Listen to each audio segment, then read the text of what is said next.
kita akan belajar tentang pemantulan dan penyerapan bunyi. Pada pembelajaran sebelumnya, kita sudah belajar bahwa bunyi itu bisa dipantulkan jika mengenai benda keras. Lalu, bunyi bisa diserap jika melalui benda atau mengenai benda yang lunak seperti gabus, karpet. Ya, adik-adik sudah mengetahui itu semua.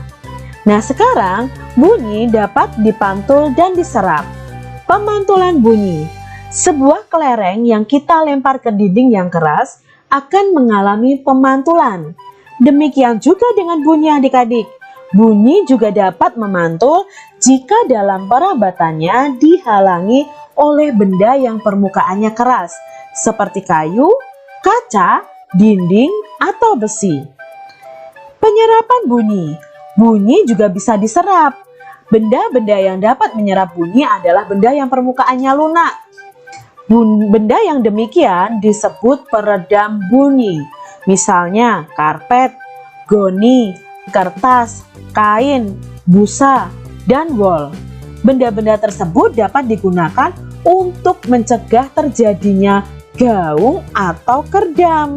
Nah, dinding-dinding dan langit-langit pertemuan, gedung pertemuan, studio rekaman, dan gedung bioskop biasanya dilapisi dengan bahan-bahan tersebut supaya tidak terjadi gaung atau kerdam. Nah, ini tadi tentang pemantulan dan penyerapan bunyi. Lalu di sini ada kata gaung atau kerdam. Apa itu gaung atau kerdam? Mari kita pelajari bersama-sama. Macam-macam bunyi pantul. Bunyi pantul yang pertama adalah gaung atau kerdam.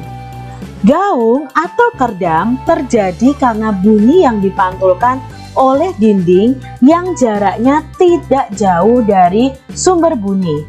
Hal itu menyebabkan datangnya bunyi pantul akan bersamaan dengan bunyi asli yang belum selesai terucapkan.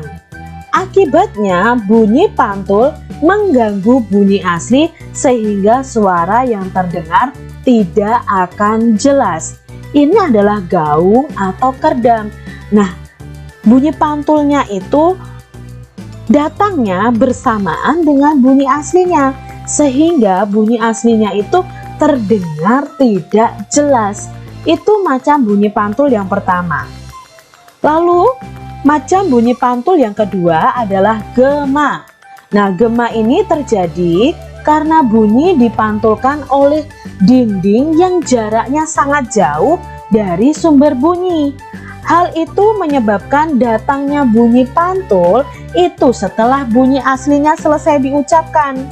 Jadi, bunyi pantul yang terdengar lengkap sesudah bunyi aslinya. Nah, gema itu sering terjadi di gua-gua, lembah-lembah, dan bukit-bukit yang jaraknya jauh serta permukaannya keras dan rapat.